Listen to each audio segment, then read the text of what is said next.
خانم ها آقایان، مهمان ویژه امروز تاکشوی ما خواننده محبوب مردمی جناب آقای جواد یساری. سلام آقای یساری، خیلی خوش آمدید. ممنون که دعوت ما رو پذیرفتید. حکایت خواننده شدن شما شبیه حکایت خواننده شدن بعضی از خواننده‌های ماست که اصلا قرار نبود خواننده بشن.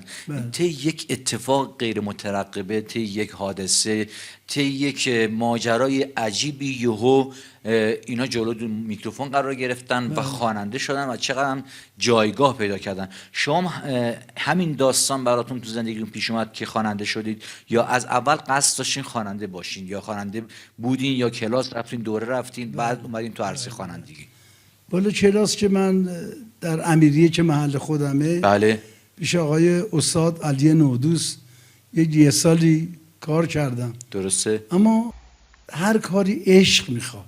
به ما اصلا به عشق زنده هستیم. بله، به قول همون شعری که خوندم میگه همه چی به نام عشقه. به هر چیزی عشق میخواد.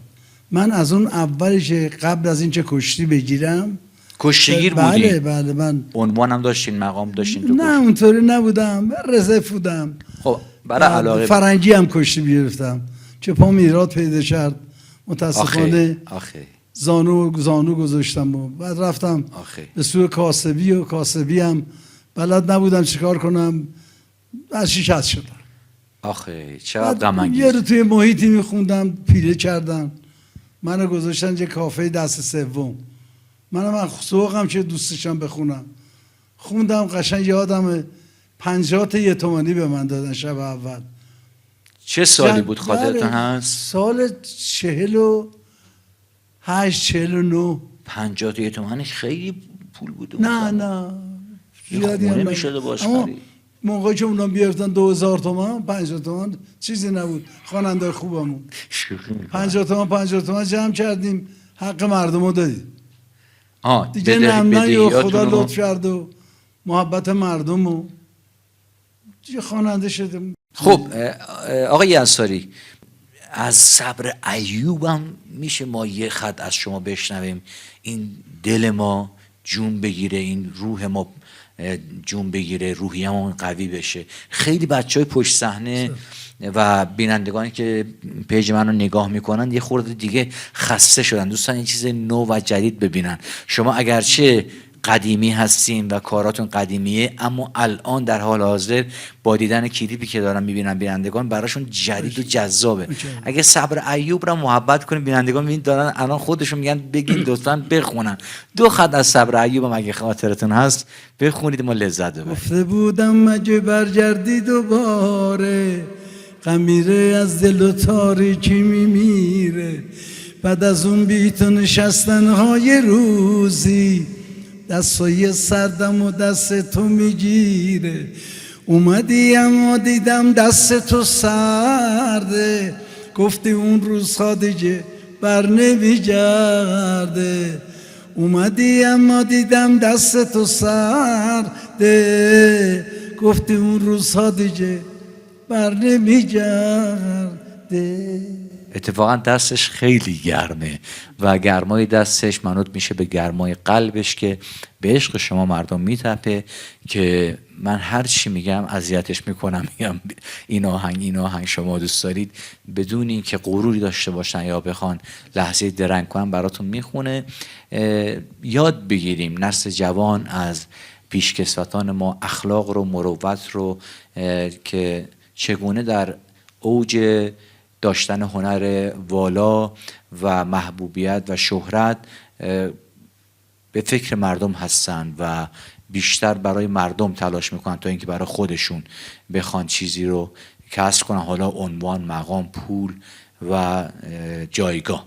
این برای من ستودنیه و برای من درس بزرگیه. انشاءالله که خداوند کمک کنه به بنده که من هم بتونم مثل شما یک انسان اخلاق مدار باشم و قلبی برای مردم فعالیت هنری داشته باشم. اون موقع من علاقه به خوندن داشتم. خواننده هایم که خیلی دوستشون داشتم، ایرج بزرگ بود، گلپایگانی عزیز بود، درسته، اصفهانی جدیدن توی انقلاب، محمد اصفهانی. بله محمد جون، ما که حال میکنم باهاش، همه حال میکنن. همه خواننده ها موفق باشن، زنده باشن. شاعرها. اما خواننده یادشون باشه زحمت شاعر و آهنگساز میکشه. درود بر باید شما. بدونین که نصف دستا مال اوناست. بله حتما جوانای آهنگساز جدید بدونن که این دستایی که میزنن همش مال اون نیست. زحمت سم کرده. خودتو برد و بقیه‌شو به دوست. درود بر شما. زحمت آهنگساز میکشه، نوازندگان میکشن، بله. استودیو میکشه و در نهایت این خواننده است که گل میکنه و خودش رو به دنیای موسیقی معرفی میکنه بله. و مردم اونم آهنگاشو بالاخره گوش میکنن و خاطر همینطوره. ماشین براشون بله. خاطره میشه. خود به خود اگه کار خوب باشه دوومش بیشتر. چه خوبه که صحبت‌های گوهربار جناب آقای جواد یساری آویزه گوشمون بشه و به جان و دل بشنویم و بپذیریم که ما موفقیتمون در گروی زحمات کسانیه که برای ما زحمت کشیدن و این امروز درس بزرگی بود که من در محضر جناب آقای جواد یساری خواننده محبوب مردمی آموختم که فرمودن فقط صدای من و آهنگهای من نبود که باعث شد مردم خوششون بیاد و من نام آوازی کسب کنن. زحمت هایی که نوازنده ها، تنظیم کننده ها، شعرا و استاد موسیقیش کشیدن، گفت همه اینها دست به دست هم دادن و مجموعشون شد گوهری چون جواد یساری که برای شما میبینید که از الماس برای من خدا میدونه با ارزش‌تره کنار من نشسته. اصلا باورم نمیشه که شما کنار من نشستید اینقدر که خاک زیر پای جبروت شما منو گرفته. خصوص شما که کسی که به داد ما نمیرسه، حداقل شما هستین پخشمون میکنی ببینن ما زنده ایم مرده ایم. انشالله خدا جمع خیرتون قبول، سلامتی بهتون بده، 1000 سال دیگه زنده باشیم و ما به بهونه شما زیر سایه شما باشیم، در کنارتون و از صداتون همچنان لذت ببریم. آقای یساری من جسارت میکنم خدمتتون، ببخشید الان آمادگی دارید یه 2 بیت از یکی از آهنگاتون، حالا من پیشنهادی بگم مثلا سپیده دم رو یه 2 بیت همینجوری زمزمه کنید، ما در این تاک شو بی‌نصیب نمونیم از صدای گرم شما و لذت ببریم ما و بینندگان عزیز. درود بر شما. سپیده دم اومد و وقت رفتن، حرفی نداریم ما برای گفتن، هر چه که بوده بین ما تموم شد، اینجا برام نیستی یه جای موندن، من میرم از زندگی تو بیرون، یادت باشه خونمو کردی بیرون، خونمو کردی بیرون. به به، افتخار استاد همه پشت صحنه دست بزنن خواهش میکنم. چقدر شلوغ پشت صحنه ما، از یه سالن شلوغ متخ و فضا بزرگ هست با فاصله اجتماعی پروتکل رعایت کردن. آقای یساری خیلی ممنون از حضور گرم شما در تاک شوی ما.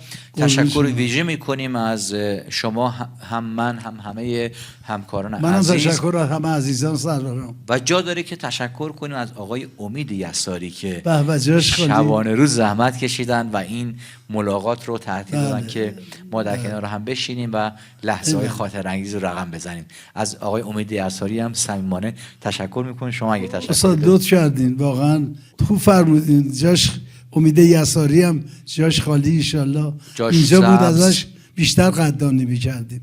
جاش خیلی خالی، انشالله چه تو کارش موفق باشه. انشالله در تاک شو بعدی که باز هم امید یساری زحمت میکشه و شما رو واقعا زحمت تا اینجا راهنمایی میکنن، ما ایشون هم بیاریم تو تصویر تا مردم ببینن که امید یساری کیه و چقدر داره برای شما زحمت میکشه و زحماتش ستودنیه. بسیار با سلیقه است. درود بر امید یساری، امید خان. درود بر بزرگمرد جاودانه شرقی خان کشورمون جناب آقای جواد یساری، خواننده مردمی که تا میلیون ها سال در قلب مردم ایران جایگاه خاصی خواهد داشت. خدا حفظتون کنه همه رو. عزیز دل. تشکر خودت و یاران عزیز و سروران. اجازه بدید من تشکر از شما بکنم. خواهش میکنم، ارادتمندم. تشکر از بینندگان عزیز کنم و خداحافظی. متاسفانه ما دیدن شما سیر نمیشه. اختیار دارید. انشالله که صدها سال عاقبت به خیر باشین، این مریضی هم درست شه، راحت هم ببریم همجا رو ببینیم.